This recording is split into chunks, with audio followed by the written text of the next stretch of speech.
Hello, my name's Tamara Reyes, and today we're going to investigate what the public thinks about the whole Wikileaks situation. Are these whistleblowers heroes of freedom of speech, or are they mischievous troublemakers? Thank you, Professor Blake, for letting me interview you. And today I wanted to ask you about the whole WikiLeaks situation. What's your input on it? What do you think about it? I know it's big. It's It's getting huge. really huge. Yeah. I was watching television last night, and I saw people saying that Assange should be brought in for treason. I don't know what they're going to do with the army guy. I think he's the guy on the hook because he shouldn't be releasing information that is confidential and private. But I think that the WikiLeaks situation is huge. It's And not so much the fact that it's being published, but I think it's the ethical concerns. Is it in the public interest? Is it, do we have to know that information? Are we in jeopardy of exposing ourselves to people who dislike the United States of America? It's huge. And what do you think, how does this case, Julian Assange, is relevant to Daniel Ellsberg? How are their moral characters different? I don't think there's any comparison between what Assange is doing with what Ellsberg did. Ellsberg at the time knew that the people of the United States did not like what was going on with the war. Besides, he was on the inside. This guy doesn't work anywhere with the Pentagon or any place, Assange. Matter of fact, as far as I've read, he's alleged to have been a hacker. A hacker, and now yes. I understand he's alleged to be even a rapist. But as far as I'm concerned, Mr. Ellsberg was an insider who helped to make some of the decisions about the war and knew some details that he didn't think was taking the country in the right direction. So, And the people liked him and kind of felt he was a hero, although he was hounded by others. And if you notice, the courts even sided with Ellsberg. yeah, so would you agree that Julian Assange is a troublemaker and he's not really a hero of freedom of speech, as people are trying to say now? Well, there are two sides to that story. Some will believe that he's a hero because there shouldn't be so many secrets in government. Some may feel that the timing is wrong. Some may feel that what is his motive? Why is he doing this? I myself question whether there's any utilitarian effect in what he's doing. I can't see, why we should release diplomatic information about what we think about other countries and sour relations that we're trying to build in this very sensitive time when we're fighting a war where there is we're not fighting with soldiers. We're fighting like a blind war. We don't know who our enemies are at this point. So what do you think the repercussions of these leaks of information is going to be in our relationship with other countries? Well, I was watching an interview last night with Larry King and Vladimir Putin. Is that his name? Yes. And he didn't like what he read. So that will give you an indication of what I think might be the repercussion. There's also been the Secretary of State, Hillary Clinton. He asked her to resign recently. What an idiot. I don't think there's any credence in that, but I believe that she's been doing some damage control by, reaffirming our good relations with the leaders of these countries that have so far been mentioned or been reported on in these documents. And as journalists, where do you think the line is divided between revealing truth and having that balance between national security? How do we keep that balance as journalists? I don't know. If you remember with the Ellsberg Pentagon Papers, when the New York Times decided to run the story, in other words, to print the documents, they actually consulted with their lawyers. And if you notice, the government also asked for a stay that the documents be not published. And having looked at the case, nobody felt there was any clear and present danger for the society.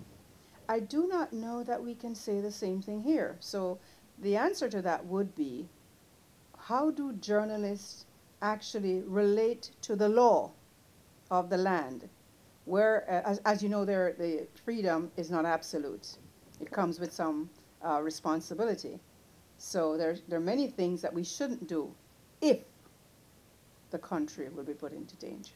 And lastly, how do you think our perception as college students here at Lynn University is going to be affected by the WikiLeaks? Well, I should hope it will serve as a really great reminder of what are the roles of a journalist. And many times people feel that all it is to, oh, well, if it's true, we should publish it. But then we sometimes have to weigh the consequences of that action. If it's going to start World War III, then it certainly won't be doing any good for the society. And the journalist actually represents the society, represents the masses of the people. You actually speak for us. We expect you to find out the truth and let us know about it. But sometimes we have to weigh that. There's some kind of delicate balance. Fortunately, we live in a country where we respect the rights of all people to express their opinions and to express their beliefs.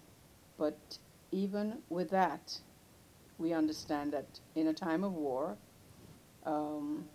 we have to be very careful if revealing those truths present a clear and present danger to society. Thank you very much. And right now we're going to go ahead and see what our students think about the current WikiLeaks situation. Well, since I've been hearing so much on the news about different perspectives about the WikiLeaks, I really don't have a perspective about it this time.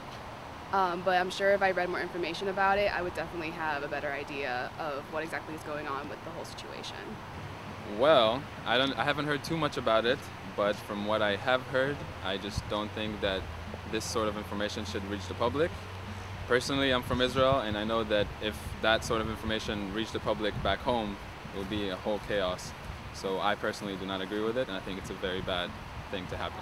I understand the government's concerns about releasing certain information that can put certain governments in a delicate position, especially in a time where you really have to be diplomatic with the wars that are going on in this country. But if there's information that you don't want to get out, meaning governments, don't put it on paper. I think it's good. I want to know a little bit about your view on the whole WikiLeaks situation right now. I just felt that he shouldn't have done such a thing because that's kind of like confidential information that I know what he was trying to do, trying to inform people. But the thing about that, that's very dangerous, you know? By him leaking that, so much catastrophes and things could happen because of that. Under the heading Massive Classified Military Document Leak, there are actually two incredible and important stories battling for your attention today. The first is, of course, the story of the substance of the leak, of precisely what can be found in those 90,000 plus documents obtained and posted by the website WikiLeaks. But the second story is the story of WikiLeaks itself, the story exactly how and by whom all this classified information about the war in Afghanistan was revealed.